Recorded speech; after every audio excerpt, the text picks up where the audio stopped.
নমস্কার। ইন্দিরা গান্ধী রাষ্ট্রীয় মুক্ত বিশ্ববিদ্যালয় রিজিওনাল সেন্টার কলকাতা থেকে আজকের লাইভ প্রোগ্রামে অংশগ্রহণকারী সমস্ত পাঠক সমাজকে স্বাগত জানাই। History BSIC 134 unit number 8। আজকের আলোচনার বিষয় economic impact of colonial rule. এই আলোচনা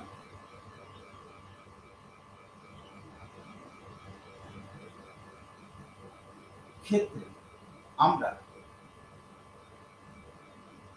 যেভাবে বিষয়টিকে তুলে ধরার চেষ্টা করব তা হল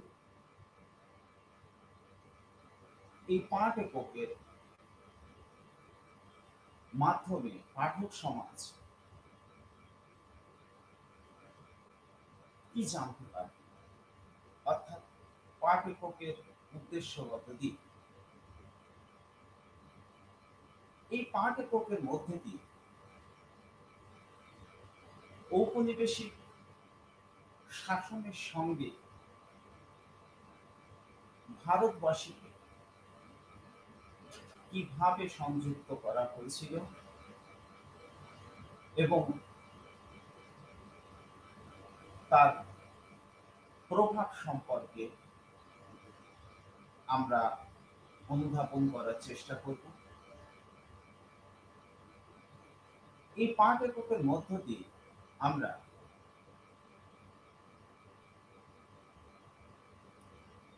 সমগ্র ব্রিটিশ পর্বে বিভিন্ন পর্যায়ের মধ্যে দিয়ে ভারতবর্ষের সমাজ, অর্থনীতি এবং রাজনীতিকে ব্রিটিশ ঔপনিবেশের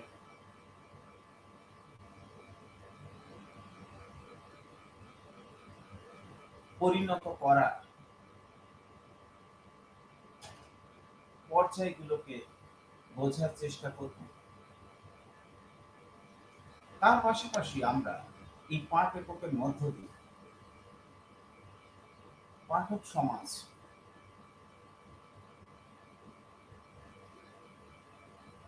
বুঝতে সচেষ্ট হবে যে ঔপনিবেশিক শাসনের অর্থনৈতিক প্রভাব কতটা বিস্তৃত ছিল। মূলত এই পাঠ এককের উদ্দেশ্যগত দিক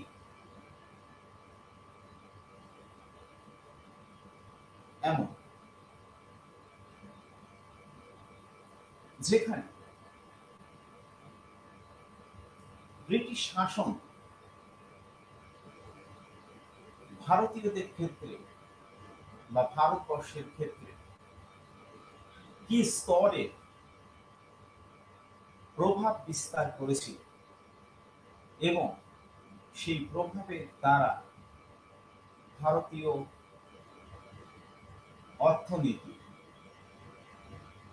ব্রিটিশ অর্থনীতির সেবা দাসে পরিণত হয়েছিল। অনেকাংশে যেটাকে অর্থনীতিবিদরা স্যাটেলাইট ইকোনমি বা উপগ্রহ অর্থনীতি হিসেবে বর্ণনা করছে। এই উপগ্রহ অর্থনীতি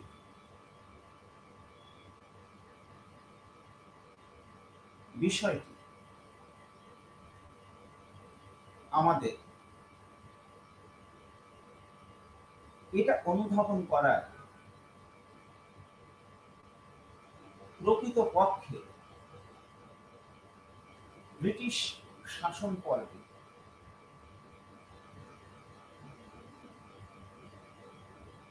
ভারতীয় জনস্বার্থে বা জনগণের বা সমাজ ব্যবস্থার উপযোগী অর্থনীতি ভারতবর্ষে তৈরি করা হয়নি। ব্রিটিশ শাসন, আরো বিশেষ করে আমি বলতে চাই, ইংরেজ ইস্ট ইন্ডিয়া কোম্পানি হাত ধরে যে শাসন ব্যবস্থার সূত্রপাত বাংলার রাজনৈতিক পট পরিবর্তনের মধ্য দিয়ে সম্ভবপর হয়ে উঠেছিল, সেই ব্যবস্থা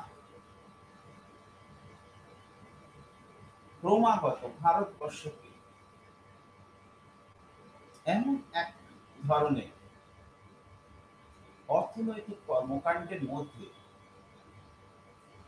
সংযুক্ত করেছিল, যে অর্থনীতিকে উপগ্রহ অর্থনীতি বা স্যাটেলাইট ইকোনমি বলা ছাড়া অন্য কিছু বলা কার্যত অসম্ভব হয়ে ওঠে।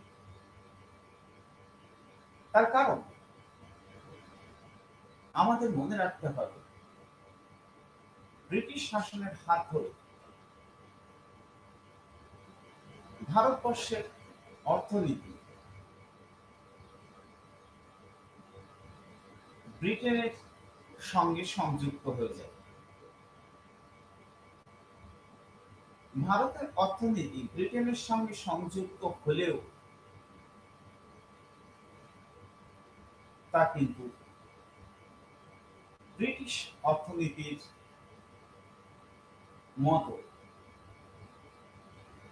সামাজিক অগ্রগতি বা উন্নয়নের ধারাকে এগিয়ে নিয়ে যেতে পারেনি। ভারতবর্ষের অর্থনীতি এমন একটা দশা তৈরি হয়েছিল বা এমন একটা ধরন তৈরি হয়েছিল, যাতে করে ভারতবর্ষের অর্থনীতি না প্রাক ঔপনিবেশিক পর্বের মুঘল অর্থনীতির অনুরূপ ছিল, না ব্রিটিশ পুঁজিবাদী অর্থনীতির মতো ছিল। অথচ নামে ব্রিটিশ পুঁজিবাদী অর্থনীতির সঙ্গে ভারতীয় অর্থনীতিকে ইংরেজরা সংযুক্ত করেছিল এবং যার প্রভাব পড়েছিল সমগ্র সমাজ ব্যবস্থার উপর। সমাজ ব্যবস্থার উপর এর প্রভাব এতটাই তৈরি হয়েছিল যে দেশের জনগণ ক্রমাগত ব্রিটিশ শাসন এবং শোষণ সম্পর্কে প্রতিবাদে মুখর হয়ে উঠেছিল। উদাহরণ হিসেবে আমরা একটু বলতে পারি, ইংরেজ ইস্ট ইন্ডিয়া কোম্পানি শাসনকালে ভারতীয় অর্থনীতি একটা গুরুত্বপূর্ণ ক্ষেত্র ছিল ভূমি রাজস্ব ব্যবস্থা। সেখানে এমন এক ধরনের বন্দোবস্তের আয়োজন করা হয়েছিল, যেমন জমিদারি বন্দোবস্ত বা চিরস্থায়ী বন্দোবস্ত এবং রায়তোয়ারি বন্দোবস্ত, যেটা কিন্তু প্রাক ঔপনিবেশিক মুঘল পর্বে ভূমি রাজস্ব নীতির সঙ্গে সম্পূর্ণভাবে মানানসই নয়। অর্থাৎ ঔপনিবেশিক অর্থনীতি এমন এক ধরনের ব্যবস্থা তৈরি করেছিল যাতে করে শোষণ বা নির্গমনের নালীটা বা প্রক্রিয়াটা সর্বদা সক্রিয় থাকে এবং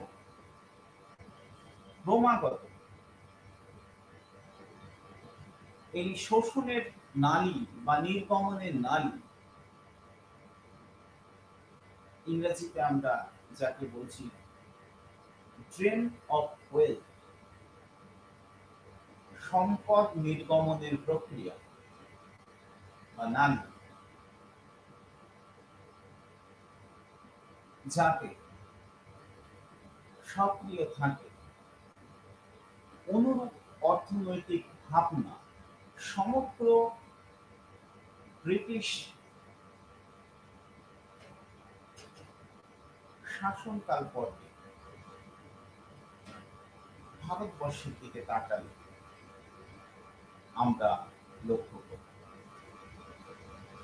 তবে আমাদের মনে রাখতে হবে, এই নির্গমনের প্রক্রিয়াটা চালু থাকলেও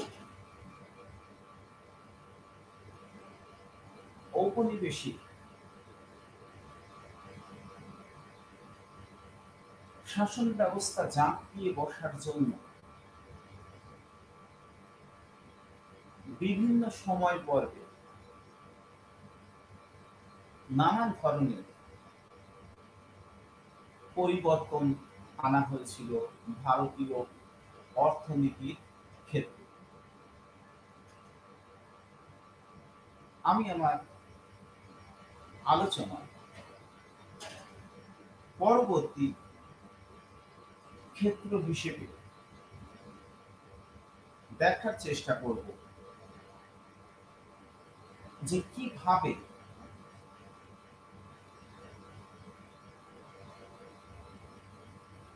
ঔপনিবেশিকরণ পর্যায়ে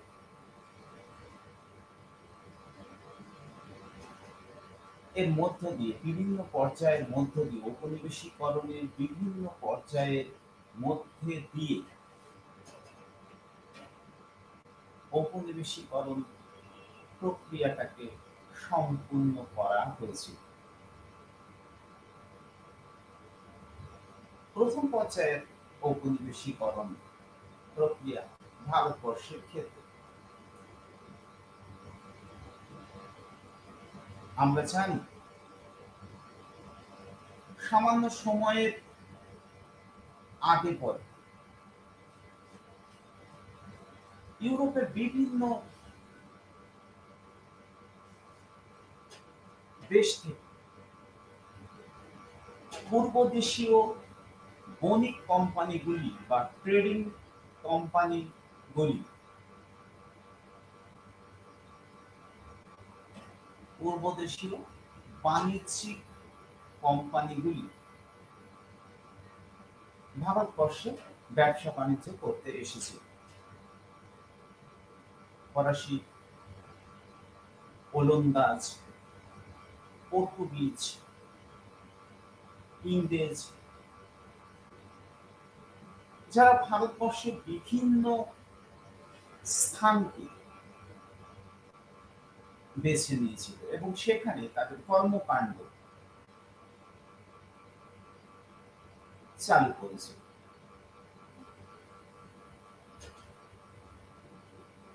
গোয়ার ক্ষেত্রে পর্তুগিজরা, আবার চন্দননগরে ফরাসিরা,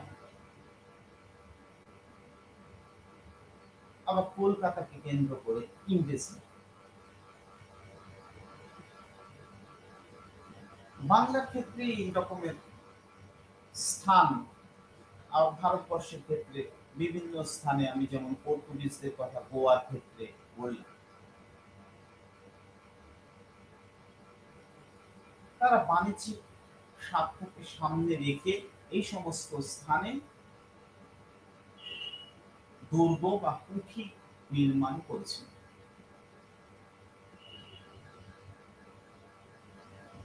তবে ক্রমে এই অবস্থার পরিবর্তন হতে শুরু করে। 1757 প্রাক মুহূর্তের ষড়যন্ত্রের শিকার হয়ে নবাব সিরাজউদ্দৌলা তার সিংহাসন হারান বাংলার ক্ষেত্রে। ক্রমে মীর কাসিমের পরাজয়ের মধ্যে দিয়ে মুঘল সম্রাট অযোধ্যার নবাব সিরাজউদ্দৌলা সবাইকেই পরাজয়ের শিকার হতে হয় এবং বাংলাকে কেন্দ্র করে ইস্ট ইন্ডিয়া কোম্পানি শাসন ভারতবর্ষের সূচনা হয় এবং ক্রমে ভারতের বিভিন্ন অঞ্চল তারা অধিগ্রহণ করেছে এবং কিভাবে করেছে আমি ইতিপূর্বে আমার ইতিহাস আলোচনায় বারংবার বলেছি।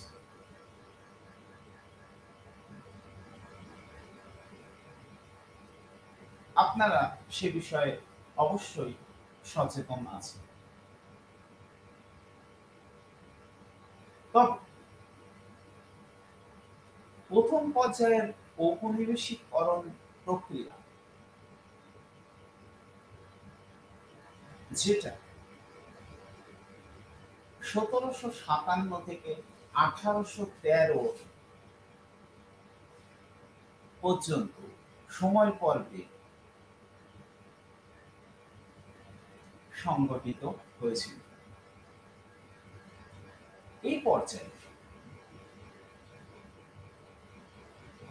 ব্রিটিশ ইস্ট ইন্ডিয়া কোম্পানি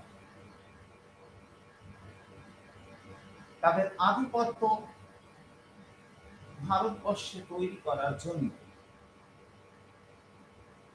বা অর্থনীতিকে সম্পূর্ণভাবে নিজেদের নিয়ন্ত্রণে রাখার জন্য দুটো উদ্দেশ্যকে সামনে রেখেছিল।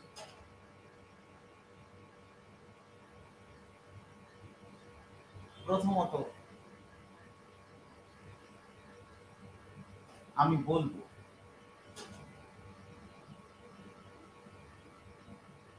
ইংরেজ ইস্ট ইন্ডিয়া কোম্পানি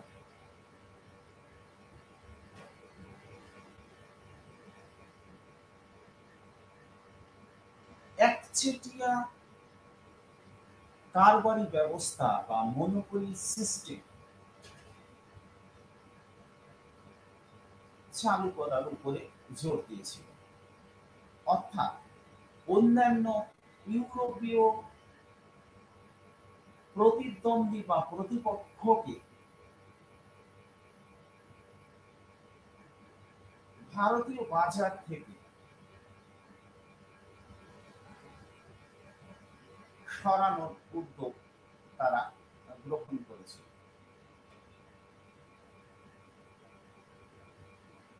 যাতে ব্রিটিশ পণ্যের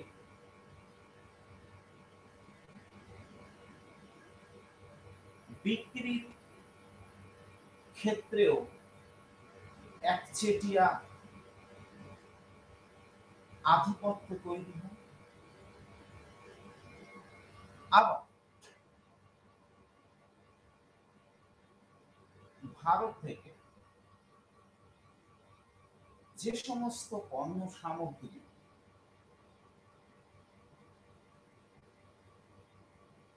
ইংরেজ ইস্ট ইন্ডিয়া কোম্পানি সংগ্রহ করত, সেই পণ্য ক্রয়ের ক্ষেত্রে যাতে খুব কম মূল্যে পণ্য সামগ্রী সংগ্রহ করা যায়, সেই বিষয়টিকে নিশ্চিত করতে অন্যান্য ইউরোপীয় প্রতিপক্ষকে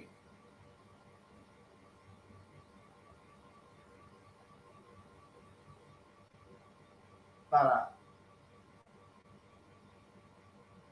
পিছনে ফেলে দেওয়ার উদ্যোগ গ্রহণ করে,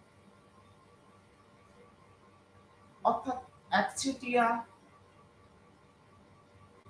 কারবারকে সংগঠিত করার উদ্দেশ্যকে সামনে রেখে ভারতবর্ষের অর্থনীতিকে চালনা করার উদ্যোগ তারা গ্রহণ করে এবং এক্ষেত্রে তারা যে সমস্ত পণ্য সামগ্রী তা কুটির শিল্পজাতই হোক বা হস্তশিল্পজাতই হোক, যেগুলি ইউরোপের বাজারে প্রচুর চাহিদা ছিল,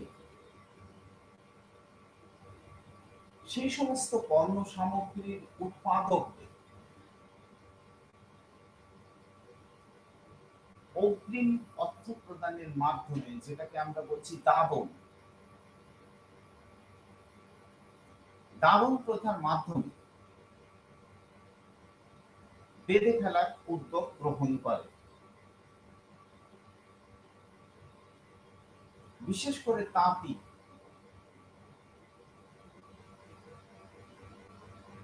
বস্ত্র বা সুতি বস্ত্র, রেশম শিল্প, যে সমস্ত পণ্যগুলি ইউরোপের বাজারে ব্যাপক চাহিদা ছিল, সেই সমস্ত উৎপাদকদেরকে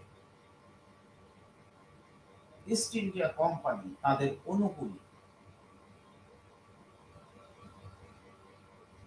রাখার উদ্যোগ গ্রহণ করে এবং একচেটিয়া ব্যবস্থাকে বলবৎ রাখা চেষ্টার মধ্যে দিয়ে ভারতীয় অর্থনীতিকে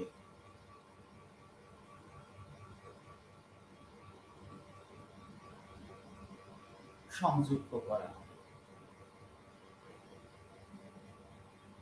দ্বিতীয় যে উদ্দেশ্যের মধ্যে দিয়ে প্রথম পর্যায়ের ঔপনিবেশিকরণ, আমরা যার সময়কালটা ইতিপূর্বে বলেছি, যা মূলত 1757 থেকে 1813,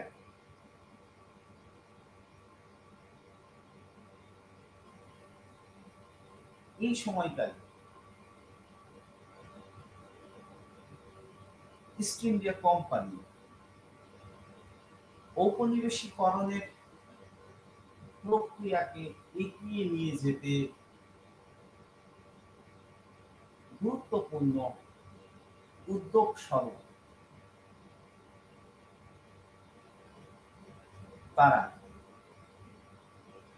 রাজনৈতিক ক্ষমতা কক্ষিগত করার প্রচেষ্টা চালিয়ে যায় এবং রাজনৈতিক ক্ষমতা কক্ষিগত করার স্বার্থে তাদেরকে প্রচুর সামরিক সরঞ্জাম সংগ্রহ করার ব্যবস্থা যেমন করতে হয়, তেমনি শক্তিশালী সেনা দল বা সেনাবাহিনী সংগঠনের বিষয়টি প্রাধান্য পেতে থাকে। এবং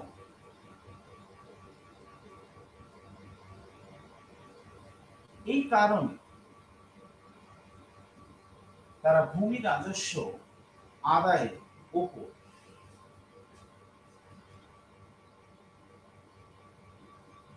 জোর দিতে থাকে এবং তার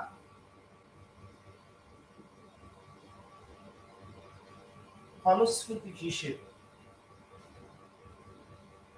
বিভিন্ন ধরনের ভূমি বন্দোবস্ত ইতিপূর্বে আমি যা আলোচনা করেছি, চিরস্থায়ী, রায়তওয়ারি, মহলওয়ারি, মালগুজারি,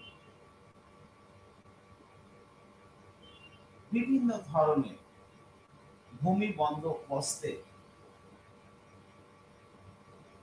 পরীক্ষামূলক প্রবর্তনের উপরে জোর দেয়। এইভাবে বিভিন্ন ধরনের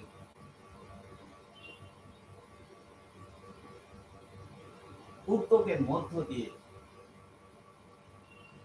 রাজকোষে অর্থের যোগানকে সুনিশ্চিত করতে চায়, আর সেই অর্থের প্রয়োজন ছিল নতুন নতুন অঞ্চল জয় করা,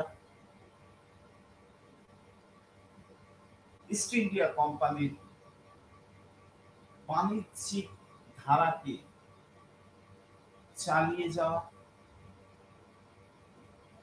রাজনৈতিক প্রভাব প্রতিপত্তি অক্ষুণ্ণ রেখে এগিয়ে চলা, অর্থাৎ প্রথম পর্যায়ের ঔপনিবেশিকরণ এর বিষয়টিকে সাফল্যমণ্ডিত করে তোলার উদ্দেশ্যে ইংরেজ ইস্ট ইন্ডিয়া কোম্পানি এই জাতীয় কর্মসূচির উদ্যোগ গ্রহণ করে পলাশী যুদ্ধ থেকে 1813 সনদ আইন পর্যন্ত।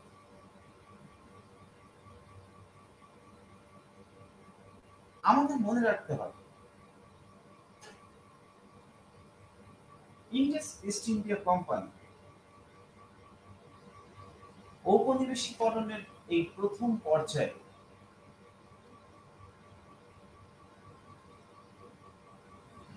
ব্যক্তিগত বাণিজ্যকে উৎসাহ প্রদান করেছিল এবং কোম্পানি কর্মচারী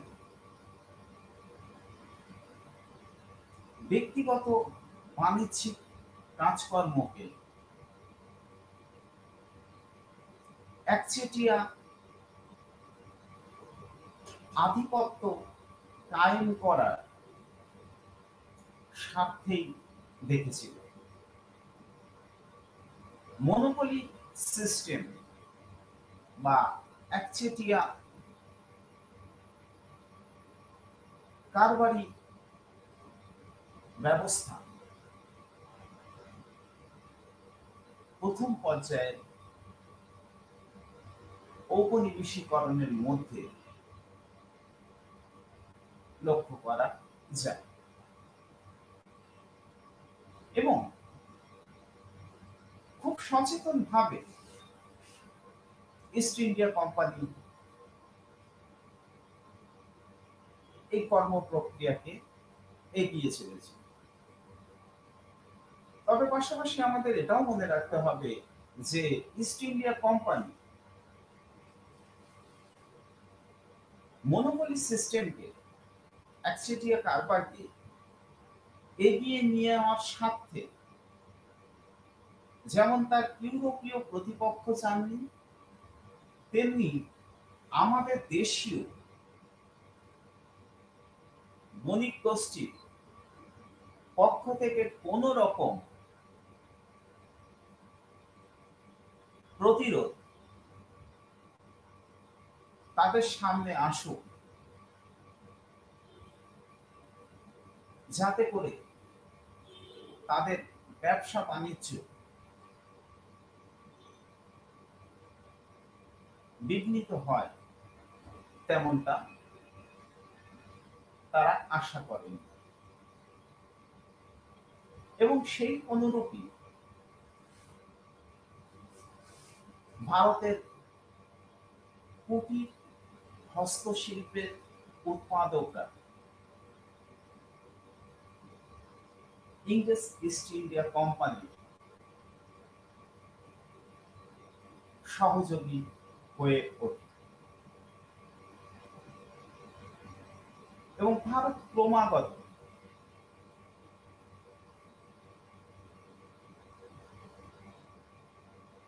কৃষি নির্ভর অর্থনীতির দিকে এগিয়ে যেতে থাকে। তবে আমাদের মনে রাখতে হবে, পলাশী যুদ্ধ পরবর্তী সময়কাল থেকে 1813 পর্যন্ত যে সময়কাল ঔপনিবেশিকরণের প্রথম পর্যায় হিসেবে গণ্য হয়, সেই পর্বে কিন্তু ভারতবর্ষের চিরাচরিত কুটির বা হস্তশিল্প সম্পূর্ণভাবে বিলুপ্ত হয়নি। তখনও ধিক ধিক করে, অর্থাৎ কোন ক্রমে তারা তাদের অস্তিত্ব টিকিয়ে রেখেছে। আমি ইতিপূর্বে আমার পূর্ববর্তী আলোচনায় বলেছি যে অবশিল্পায়নের মতো বিষয় সংগঠিত হওয়ার ক্ষেত্রে আমাদের বাবু কালা সাহেবদের অবদানের কথাও ঐতিহাসিক ধনঞ্জয় রামচন্দ্র গ্যাডগিল তুলে ধরেছেন তার আলোচনার মাধ্যমে। অর্থাৎ আমাদের দেশের চিরাচরিত হস্ত এবং কুটির শিল্প কিছু শুভাকাঙ্ক্ষী অভিজাত সম্প্রদায়ের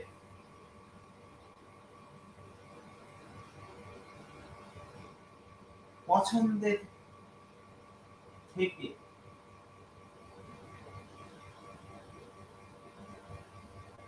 বেরিয়ে গেলেও সাধারণ গ্রামীণ ক্রেতাদের প্রয়োজনের উপযোগী সামগ্রী উৎপাদনের মধ্য দিয়ে তার অস্তিত্বকে কোনো ক্রমে টিকিয়ে রেখেছিল।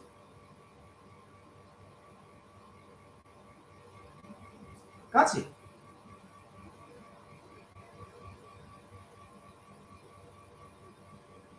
আমাদের স্মরণে রাখতে হবে,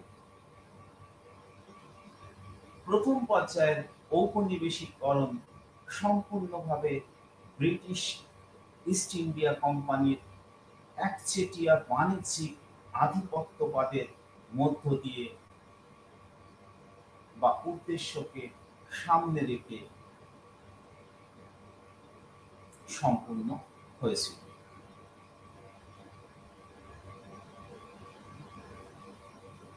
1813 পরবর্তী পর্বে ঔপনিবেশিকরণের দ্বিতীয় পর্যায়ের সূত্রপাত ভারতবর্ষের ক্ষেত্রে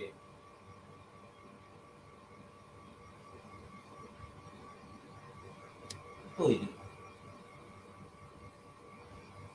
অর্থাৎ অর্থনৈতিক ক্ষেত্রে আবার কিছু নতুন নীতি প্রয়োগমূলক ভাবনা চিন্তা ইস্ট ইন্ডিয়া কোম্পানি এবং ব্রিটেনের পার্লামেন্টে ভাবনা চিন্তার মধ্যে স্থান পায়।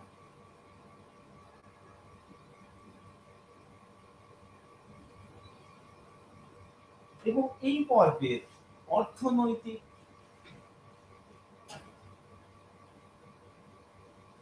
কর্মকাণ্ডকে আমরা ফ্রি ট্রেড অর্থাৎ মুক্ত বাণিজ্য বলতে পারি। কেন মুক্ত বাণিজ্যের মতো ধারণাকে ভারতবর্ষের অর্থনীতিতে আনা হল? তার কারণ ইতিমধ্যে 1750 থেকে 1850-এর মধ্যে ব্রিটেনের শিল্প বিপ্লব সংগঠিত হয়েছে।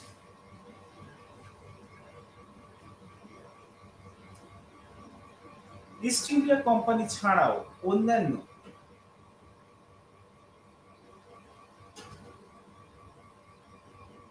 বণিক বা পুঁজিপতিরা ব্রিটেনের পার্লামেন্টের কাছে বারংবার তাদের দাবি তুলে ধরেছে পূর্ব দেশে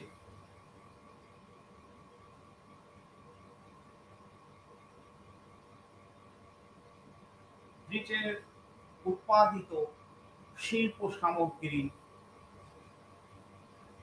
জন্য বাজার উন্মুক্ত করা।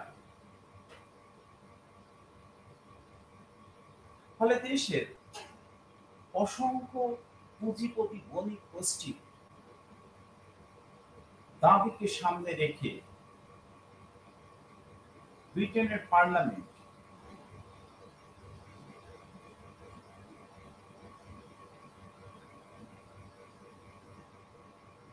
ইস্ট ইন্ডিয়া কোম্পানির একচেটিয়া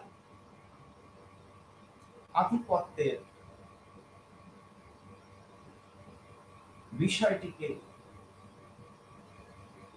বিলুপ্ত করার দিকে এগোতে থাকে। তার প্রতিক্রিয়া স্বরূপ আমি ইতিমধ্যে আলোচনা করেছি যে ইস্ট ইন্ডিয়া কোম্পানি সনদ নবীকরণের বিষয়টি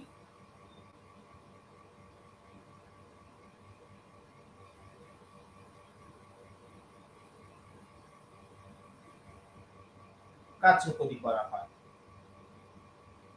এবং 1813 সময় পর্ব থেকেই স্থির করা হয়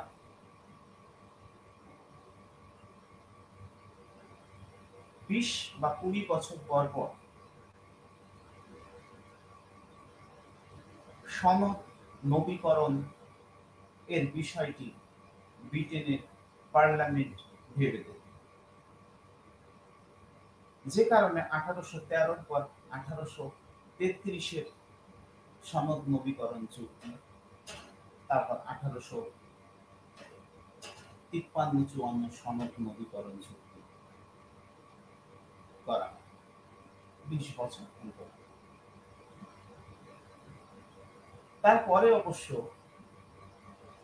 এই সময়কালটাকে আরো কমিয়ে দেওয়া হয়েছিল 53 পরে 10 বছর করার ভাবনা চিন্তা ছিল বা করা হয়েছিল।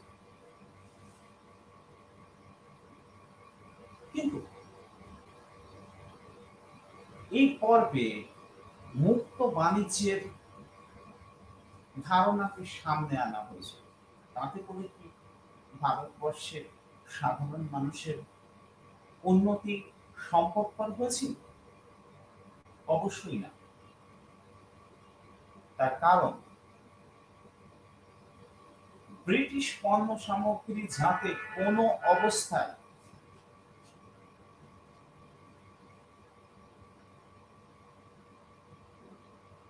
অন্য উৎপাদকদের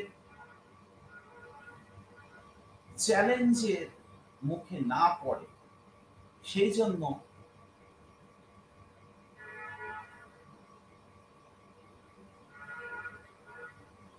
আমদানি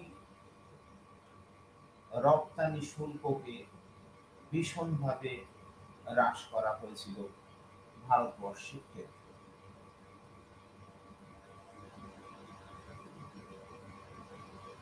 ফলে মুক্ত বাণিজ্যের বিষয়টি ভারতবর্ষের অর্থনীতির ক্ষেত্রে কল্পনা করা হলেও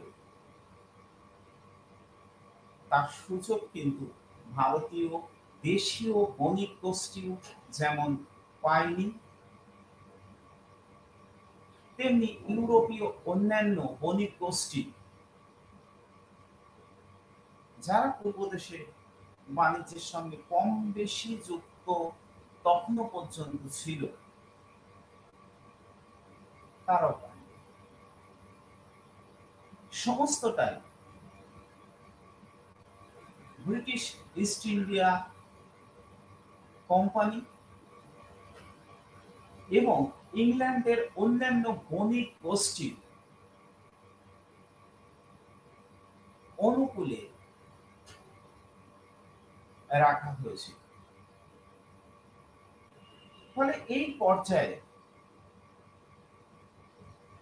আমরা যথেষ্টভাবে দেখি যে ভারতবর্ষের চিরাচরিত হস্ত এবং কুটির শিল্প, যা ঔপনিবেশিকরণের প্রথম পর্যায়েও কোন ক্রমে তার অস্তিত্বকে টিকিয়ে রাখতে কিছুটা হলেও সম্ভব করে রেখেছিল, তা দ্বিতীয় পর্যায়ের ঔপনিবেশিকরণ প্রক্রিয়া, যা মূলত 1813 থেকে 1860 দশক পর্যন্ত চলেছিল। সেই পর্বে সম্পূর্ণভাবে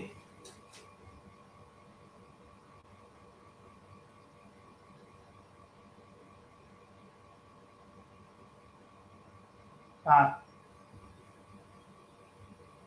ধারাবাহিকতা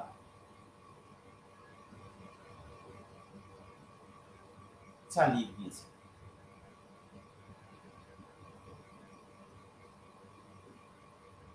বলা যায় 1813 সালে চার্টার আইন বলবৎ হওয়ার সঙ্গে সঙ্গে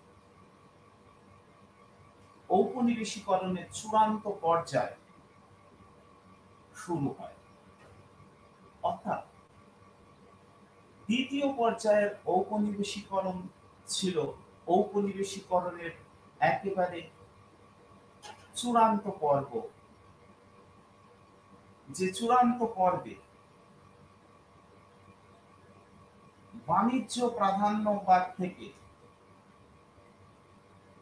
সাম্রাজ্যবাদী প্রাধান্যবাদের উত্তরণ প্রক্রিয়া সংগঠিত হয়। কবিগুরু রবীন্দ্রনাথ লিখেছেন, সম্প্রতি পৃথিবীতে বৈশ্য রাজক যুগের পতন হইয়াছে। বাণিজ্য এখন আর নিছক বাণিজ্য নহে, সাম্রাজ্যের সঙ্গে একদিন তার গান্ধর্ব বিবাহ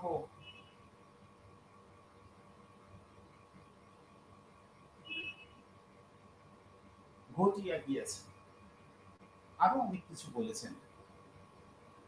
ইহাতে পৃথিবীর রাজত্ব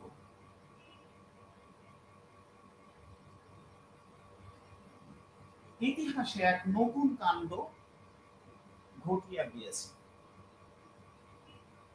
তাহা এক দেশের উপর আর এক দেশের রাজত্ব তৈরি হয়েছে। এত বড় প্রভুত্ব জগতে আর কখনো ছিল। ইউরোপের সেই প্রভুত্বের ক্ষেত্র হয়ে উঠেছে এশিয়া এবং আফ্রিকা। অর্থাৎ রবীন্দ্রনাথ তার দৃষ্টিতে ধরা পড়েছে কিভাবে বাণিজ্যগত স্বার্থ ধীরে ধীরে সাম্রাজ্যবাদী স্বার্থে পর্যবসিত হয়েছে, যাকে কবিগুরু বলেছেন বণিকের মানদণ্ড ক্রমে রাজদণ্ডে পরিণত হয়েছিল। ইস্ট ইন্ডিয়া কোম্পানি বণিক সেজে ভারতবর্ষে প্রবেশ করেছিলেন, একদিন শাসক হয়ে বসছিল। আর এইভাবে সাম্রাজ্যবাদের পর্ব এগিয়ে চলেছে। ঔপনিবেশিকরণের এই দ্বিতীয় পর্যায়ে ক্রমে ভারতীয় চিরাচরিত হস্তকুটির শিল্প ইংরেজদের কুক্ষিগত হয়েছিল।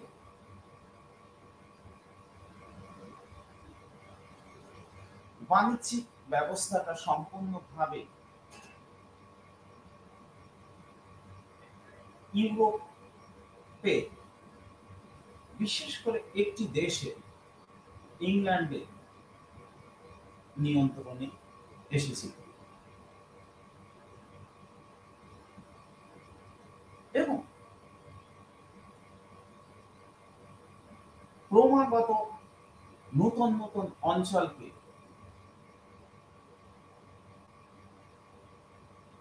লর্ড ওয়েলেসলি যে প্রক্রিয়া শুরু করেছিলেন, লর্ড ডালহৌসি তাকে চূড়ান্ত রূপ দিয়েছিলেন। ইতিমধ্যে আমি দেখেছি কিভাবে অঞ্চলগুলোকে দখল করা হয়েছিল অধীনতামূলক মিত্রতা নীতির মধ্য দিয়ে এবং শর্ত বিলোপ মিত্রতা নীতির মধ্যে দিয়ে। কাজে আমাদের স্মরণে সবসময় রাখতে হবে যে রাজনৈতিক আধিপত্যবাদের সাথে অর্থনৈতিক আধিপত্যবাদকে সমান তালে তাল মিলিয়ে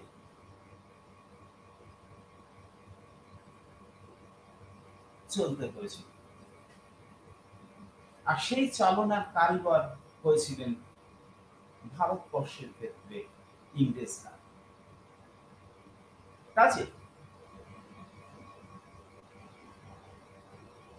কোম্পানির শাসন যখন উৎখাত হল,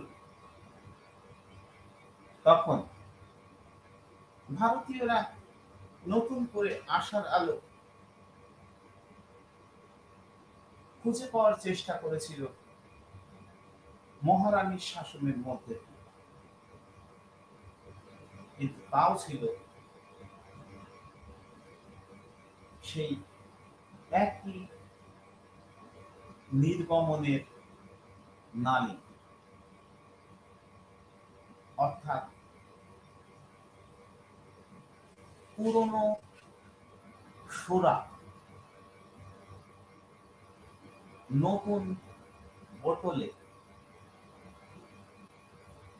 পরিবেশন করা, নতুন মোড়ক। কাজে ইস্ট ইন্ডিয়া কোম্পানির একচেটিয়া আধিপত্যবাদের অবসান হয়ে মুক্ত বাণিজ্যের ধারণা বা মুক্ত অর্থনীতির ধারণা ইংরেজরা ভারতবর্ষের ক্ষেত্রে চালু করেছিল। তার অর্থ এই কখনোই নয় যে তার সুবিধা ভারতবাসী পেয়েছিল, ভারতীয় বণিককুল পেয়েছিল, দেশীয় বণিককুল পেয়েছিল, বা অন্যান্য ইউরোপীয় পুঁজিপতি শ্রেণী পেয়েছে। ঔপনিবেশিকরণের এই দ্বিতীয় পর্যায়ে ছিল ব্রিটিশ ঔপনিবেশিক স্বার্থের দ্বারা চালিত, যেখানে ভারতবর্ষ ব্রিটিশ অর্থনীতির সেবাদাসে পরিণত হয়েছে। 1860 এর পর থেকে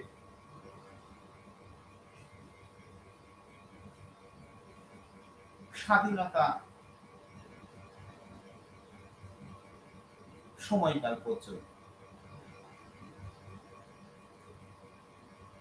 ব্রিটিশদের ভারতবর্ষে ঔপনিবেশিকরণের তৃতীয় পর্যায় সংগঠিত হয়েছিল। এই পর্যায়ের অর্থনীতি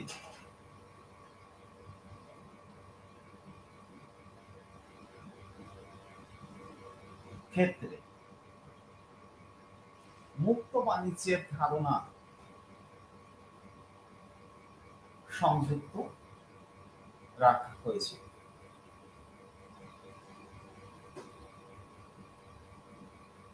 এবং ভারতবর্ষ থেকে সস্তায় কাঁচামাল সংগ্রহ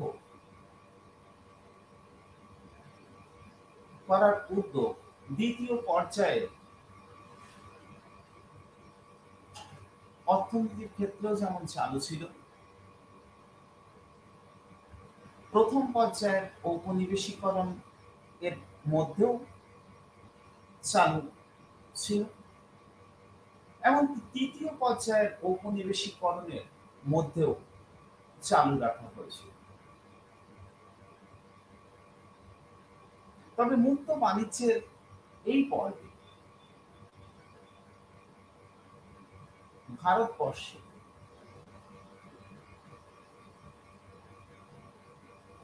ইংল্যান্ডে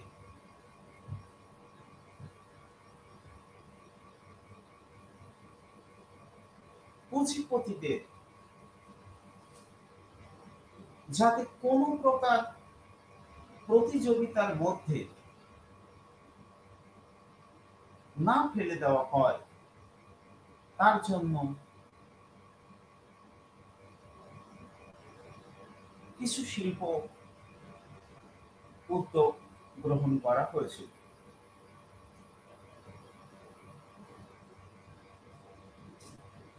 আপনারা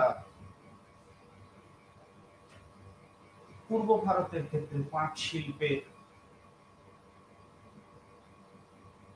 আধিপত্যবাদ লক্ষ্য করবেন, আবার পশ্চিম ভারতের ক্ষেত্রে বস্ত্র শিল্পের গুজরাট, আহমেদাবাদ এবং বোম্বেকে কেন্দ্র করে বস্ত্র শিল্পের আধিপত্যবাদ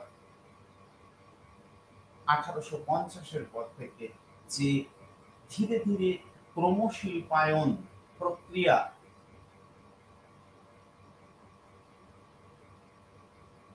তথাকথিত ভারতবর্ষে চালু করা হয়েছিল, সেখানে লক্ষ্য করবেন। এবং ইংরেজ মালিকানায় সেই সমস্ত শিল্পগুলি ভারতবর্ষে গড়ে তোলা হয়েছিল, যেখানে ইংরেজ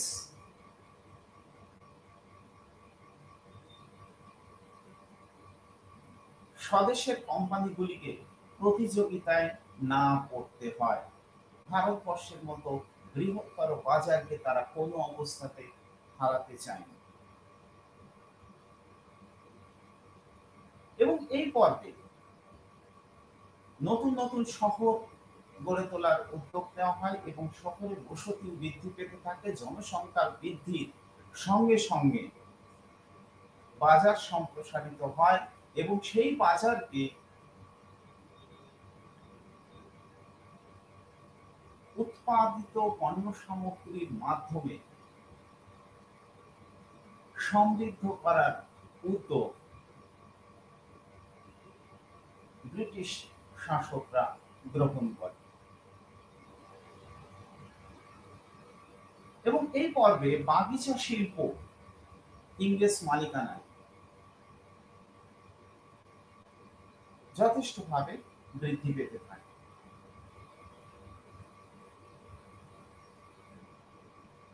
আবার কিছু কিছু ভারতীয় উদ্যোগও কম বেশি কিন্তু আমরা এই তৃতীয় পর্যায়ের ঔপনিবেশিকরণের ক্ষেত্রে লক্ষ্য করি। যেমন পাট শিল্পে যদি ইংরেজদের একাধিপত্য তৈরি হয়ে থাকে, তেমনি গুজরাট, বোম্বাই, আহমেদাবাদকে কেন্দ্র করে যে বস্ত্র শিল্প তৈরি হয়েছিল সেখানে পার্সি এবং মারোয়াড়ি সম্প্রদায়ের একাধিপত্যবাদ তৈরি করেছিল।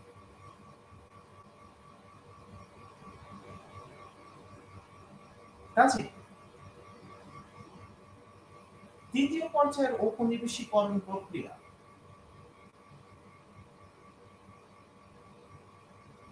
মধ্যে দিয়ে হয়তো ভারতবর্ষ আন্তর্জাতিক বাজারের সঙ্গে সংযুক্ত হয়েছিল এবং আন্তর্জাতিক অর্থনীতির মধ্যে সামিল হয়েছিল, কিন্তু সেখানে দেশীয় উদ্যোগপতিদের অংশগ্রহণ খুবই সীমিত ছিল।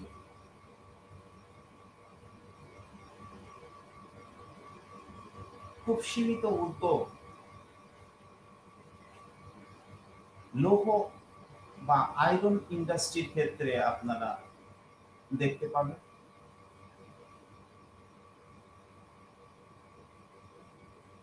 1882, 80-82 এই সময় বেলা আমরা 88-এর দশকে বিস্কো বেঙ্গল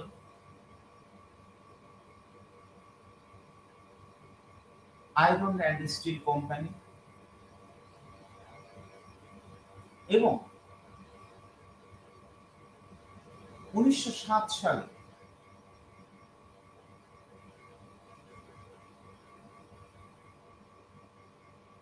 জামশেদপুরে প্রথম বিশ্বযুদ্ধের প্রেক্ষাপটে দাঁড়িয়ে টিসকো, জামশেদজি নাসির ওয়ানজি টাটার নেতৃত্বে টিসকো প্রতিষ্ঠা ছাড়া লৌহ ইস্পাত শিল্পের ক্ষেত্রে তেমন কোনো উদ্যোগী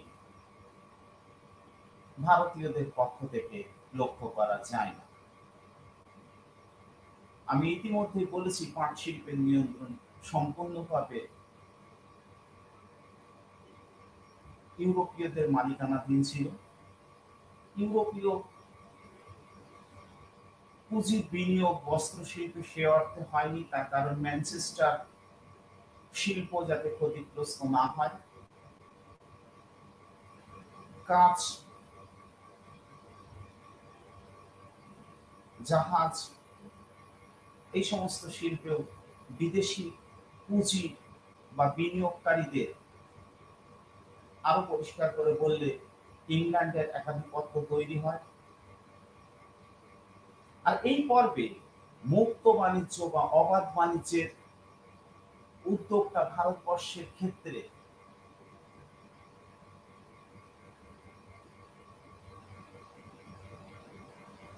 ব্রিটেনের পার্লামেন্টকে গ্রহণ করতে হয়েছিল। তার কারণ উন্নত প্রযুক্তি, জ্ঞান বিজ্ঞানের ব্যবহার করে মার্কিন যুক্তরাষ্ট্র, ফ্রান্স, জার্মানি, জাপান এই সমস্ত রাষ্ট্রগুলো ইতিমধ্যে শিল্প উন্নত হয়েছিল, ফলে বাজারের প্রয়োজন তাদেরও ছিল।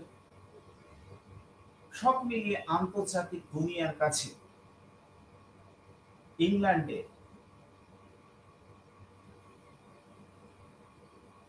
ভাবমূর্তিকে উজ্জ্বল করতে ভারতবর্ষে অবাধ বাণিজ্যের নীতিকে গ্রহণ করা হয়েছিল। তবে সর্বক্ষেত্রে সম্পদের নির্গমনের নালীকে সক্রিয় রাখা হয়েছিল। এটা আমাদের মনে রাখতে হবে। আমি আমার আজকের আলোচনা এখানে সমাপ্ত করব।